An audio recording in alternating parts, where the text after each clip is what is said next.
Hello दोस्तों, आपको पता है रात का सफ़र है और हम जा रहे हैं सालासर बालाजी। और बीच के मतलब सड़क के बीच में गायें ही गायें बैठी है दोस्तों। आपको बहुत ही सावधानी से केयरफुली गायों को बचाते हुए गाड़ी चलानी है।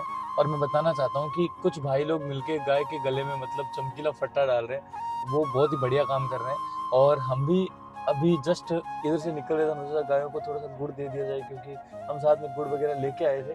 तो दोस्तों, हम गायों की थोड़ी सी हेल्प करते हैं, जाके थोड़ा सा गुड़ दे देते हैं। और आप ऐसे ही सपोर्ट करते हो, लाइक फॉलो शेयर करते हो, विनायक मोबाइल को नए नए वीडियोस बनाता रहेगा और आपको नई नई सीख देता रहेगा दोस्तों। तो ऐसे सपोर्ट करो। और अभी हम गायों को गुड़ देंगे, तो चलो कैमरामैन, हम गायों को गुड़ दे के आते हैं।